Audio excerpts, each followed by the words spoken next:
La historia continúa y nos cuenta el Seder Olam, el libro de cronología del cual hablamos hace varios encuentros, que en el año 2238 de la cronología hebrea es el momento en el que Jacob Avinu desciende a la tierra de Egipto y se va a sentar allí junto a sus hijos, obviamente todavía en la época de Yosef, cuando Yosef era el segundo del faraón. Y allí vamos a estar, en la tierra de Egipto, desde el año 2238, otros 210 años. Vamos a estar allí hasta el año 2448 de la cronología del pueblo de Israel. Es interesante cuando uno lee el libro de Shemot, el segundo libro de nuestra Torá, uno va a encontrar allí un episodio sumamente extraño. Creo que todos hemos hablado y escuchado y visto y leído tantas cosas sobre la esclavitud y sobre Moshe y la salida de Egipto. Es un capítulo de la historia que conocemos, pero vale la pena prestar atención. ¿Qué sucedió allí? ¿Qué pasó para que estalle de pronto algo tan terrible como esa esclavitud que tuvimos que vivir allí en la tierra de Mitzrayim, en la tierra de Egipto?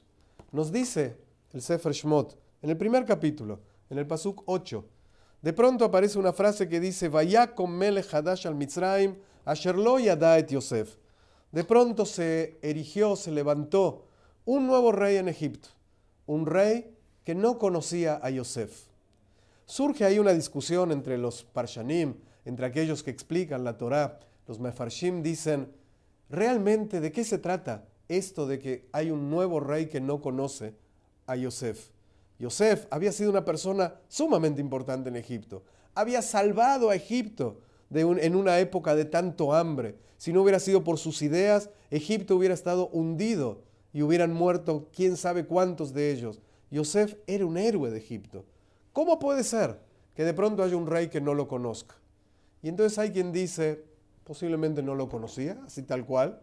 Y hay quien dice, como Rashi, que nos va a citar, y él va a decir, no es que no lo conocía, sino que se hizo a sí mismo como si él no lo conociera. Se hizo una idea de decir: Yosef, ¿quién es Yosef? Yo no conozco a ningún Yosef.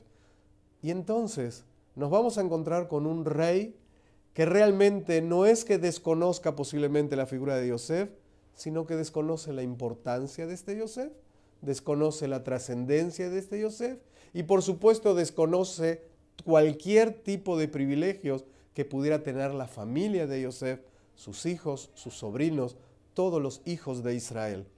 Cuando nosotros llegamos a la tierra de Egipto, en la época de Yosef con Jacob, nos asentamos en las mejores partes de Egipto. Ahí estuvimos en Eretz Goshen, una zona de campos, con nuestros rebaños, con nuestros ganados. Ahí estábamos asentados.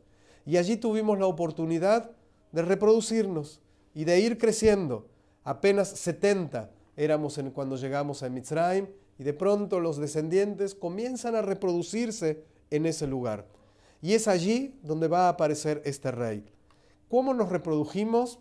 También Sefer Bereshit, un pasuk anterior al que les leí, nos va a decir que la reproducción fue algo impresionante. Ubnei Israel paru, vaishretzu, vairbu, vayatzmu, bimeod meod. Dice, y el pueblo de Israel se fructificó y se reprodujo casi como insectos y se multiplicó y se fortaleció. Meod, meod, mucho, mucho, muy, muy sería la traducción, de una manera impresionante. Vatimalea arezotam, y la tierra de Egipto se llenó de hijos de Israel. Hijos de Israel que trabajaban en Egipto, que agradecían a Egipto, que estaban felices de vivir ahí. Habían salido porque había hambre en la tierra de Canaán y vivían en la tierra de Mitzrayim. Y de pronto aparece un rey que desconoce a Yosef. Y es en ese momento que el libro de Shemot nos va a decir algo que es impresionante y que es algo que es realmente una clave para la historia del pueblo de Israel. De pronto este hombre, este nuevo faraón, va a decir a su pueblo, a su gente, las siguientes frases. Habanit hakmalo. Vamos a ser jajamim, más sabios, más inteligentes, más vivos que este pueblo. Penirbe, para que no se sigan reproduciendo. Vehayaki tikrena milhamá, no sea que en el momento que estalle una guerra, venosaf gamu al soneinu, y que él también se una a nuestros enemigos. Venilhambanu, y que salga a pelear contra nosotros, ve'alá min haaretz, y se vaya de esta tierra. Este nuevo faraón dice varias cosas, incluso con varias instancias. Primero va a decir, seamos más inteligentes que ellos. ¿Qué significa más inteligentes que ellos? ¿Qué están tramando el pueblo de Israel? ¿Qué están organizando? ¿De qué tengo que ser más inteligente? No sé, pero vamos a ser más inteligentes que ellos para que no se reproduzcan tanto. ¿Por qué? Porque tengo un temor. ¿Y cuál es el temor que él expresa de una manera muy clara? No sea que haya una guerra y estos hijos de Israel se unan a nuestros enemigos, peleen también ellos contra nosotros y finalmente se vayan de la tierra de Egipto. Cuando uno lee las palabras del faraón, la primera pregunta que surge es, ¿de dónde le salió esta idea? ¿Qué fue lo que realmente le preocupó? ¿Qué hizo el pueblo de Israel para que el faraón estuviera así de preocupado? ¿Acaso realmente el pueblo de Israel estaba tramando algo? ¿Acaso había un grupo de revoltosos o revolucionarios dentro del pueblo de Israel que estaban pensando en hacer un golpe de estado y derrocar al faraón? ¿Acaso realmente estaban pensando en irse de la tierra de Egipto y para eso destruirla y provocar una guerra? ¿Acaso habían enviado embajadores o delegados para que hablen con los pueblos vecinos, con aquellos pueblos que efectivamente sí odiaban a Egipto porque era una potencia, para poder unirse a ellos y hacer una alianza y poder dominar a Egipto? Realmente uno no encuentra absolutamente nada, ni siquiera que nos insinúe una situación así. Pero al faraón se le ocurrió. La idea se le metió en la cabeza. Él desconoce a Yosef y con eso desconoce todo el bien que hizo Yosef y sus descendientes a la tierra de Egipto. De pronto se enceguece y lo único que quiere es irse contra este pueblo que me puede atacar, que me puede lastimar. Y hay quienes dicen que quizás lo que menos quiere es justamente el final. Lo que quizás menos quiere es que se vayan, porque sabe que tiene con este pueblo, mientras esté en Mitzrayim, tiene brajá. Entonces tiene incluso miedo de que se le vaya a este pueblo. Como sea, estamos viendo aquí a una persona que va a expresar una idea que a lo largo de los siglos y siglos y hasta el día de hoy, todos aquellos que quieren desconocer el bien del pueblo de Israel en la humanidad van a empezar a transmitir. Cuando el faraón dijo vamos a ser más inteligentes que ellos, ¿qué significa? Va a empezar a tomar medidas. ¿Qué medidas va a tomar? Primero, esclavizarlos. Vamos a hacerlos trabajos forzosos para que construyan ciudades de depósito. Van a trabajar y van a estar cansados y de esa manera voy a romperles el cuerpo y no se van a reproducir como hasta ahora. Sin embargo, el pueblo de Israel, a pesar de esos trabajos, siguió reproduciéndose. Y entonces tiene que tomar otra medida. Y la siguiente medida ya es empezar a matar. Manda a llamar a las parteras del pueblo de Israel, a Shifra Bepúa, y les dice a ellas, cuando vean si nace un niño varón, mátenlo, no lo dejen que viva. Las parteras no le hacen caso. Tiene que tomar otra medida, más drástica, e incluso una medida que hay quienes dicen que la toma para todo su pueblo.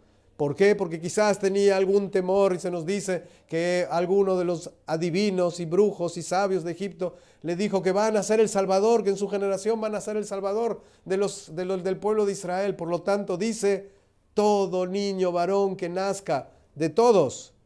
Cuando uno lee el texto dice que le dice al pueblo, todo niño varón que nazca, arrójenlo al río. No dice claramente solo del pueblo de Israel, pero supongamos que solamente de nosotros. Todo comenzó con una idea. Tengo un temor, tengo una suspicacia, me parece que, ¿qué decisión tomo? Esclavizarlos y matarlos. De una idea se llega al exterminio. De una sospecha nacida de la nada se llega al exterminio. Es algo brutal, es algo increíble. Pero vamos a tener aquí la raíz del antisemitismo que va a acompañar al pueblo de Israel a lo largo de toda su historia. Cuando uno lee la historia del pueblo de Israel, viene acompañada por el costado de los enemigos del pueblo de Israel y de aquellos que odian al pueblo de Israel. un antisemitismo que se caracteriza justamente por tener las mismas ideas que el faraón.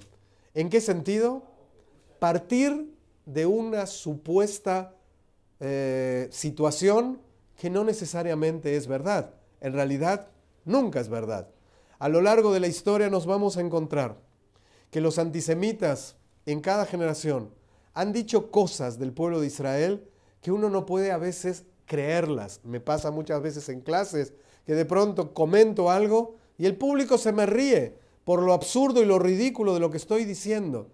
Pero cuando uno lee que por esas ridiculeces los enemigos vinieron a matarnos, uno menos lo puede creer. ¿Qué se dijo del pueblo de Israel? Se dijo, entre otras cosas, que matamos niños cristianos, para sacarles la sangre y hacer matzá para Pesaj. Y uno se pregunta, a ver, no entiendo, ¿cómo puede ser que me digas que utilizo sangre para hacer matzá cuando la Torá me prohíbe comer sangre? Cuando nosotros sabemos que cuando una persona conserva y mantiene sus normas de kashrut y va a abrir un huevo, lo primero que hace antes de comer es revisar si no tiene una gotita de sangre. ¿Cómo puede ser que ahora venga gente y me diga, matan niños para sacarle la sangre y hacer matzá para Pesaj? Para nosotros no tiene ni pie ni cabeza. El mundo no le preocupa. Lo dice, lo larga ese infundio, esa mentira. No solamente esa. Van a decir que tenemos cuernos en la cabeza. Y uno dirá, por favor, revísame, ¿dónde encuentras cuernos?